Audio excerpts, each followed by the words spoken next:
এবছর দেশে রেকর্ড সংখ্যক কৃষি সামগ্রী উৎপাদন হয়েছে। এটা যে আরও বৃদ্ধি করতে পারি এই জন্য একটা আমরা সংকল্প যাত্রা শুরু করেছি।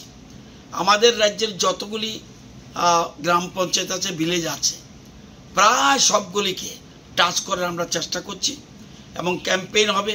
কি কি আমাদের কৃষি প্রকল্প রয়েছে, কেন্দ্রীয় সরকারের কী প্রকল্প আছে, রাজ্য সরকারের কী প্রকল্প আছে আমাদের, এবং ওই যে টিমগুলি সেদিন হবে সেই টিমে আমাদের একটা টোটাল স্টেটের টিম থাকবে, একটা স্টেট কোঅর্ডিনেটর থাকবে, ডিস্ট্রিক্টগুলির জন্য কোঅর্ডিনেটর থাকবে। আমরা আইসিআরের বিজ্ঞানীদের ইনভলভ করছি, কেবিকের বিজ্ঞানীদের ইনভলভ করছি, আমাদের থাকবে মৎস্য দপ্তর থাকবে, হর্টিকালচার থাকবে, সবাইকে নিয়ে একটা বিকশিত যাত্রা করতে যাচ্ছি। অর্থাৎ কৃষকদের সবচেয়ে বড় কথা, আমাদের সব কিছুর মূল কথা হলো অন্ন।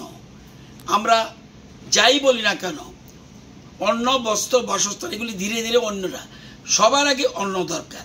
এই জন্য দেশের প্রধানমন্ত্রী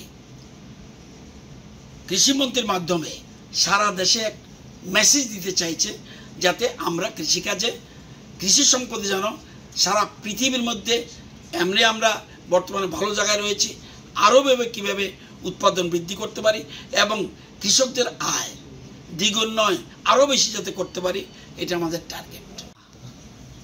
কেন্দ্রীয় কৃষিমন্ত্রী সারা দেশের বিভিন্ন রাজ্যের কৃষিমন্ত্রীদের সাথে উনি একটা ভার্চুয়াল মিটিং করেছেন। উদ্দেশ্য বিকশিত কৃষি সংকল্প অভিযান।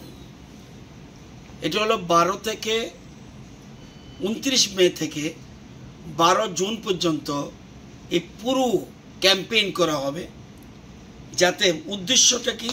উদ্দেশ্য হলো কৃষি উৎপাদন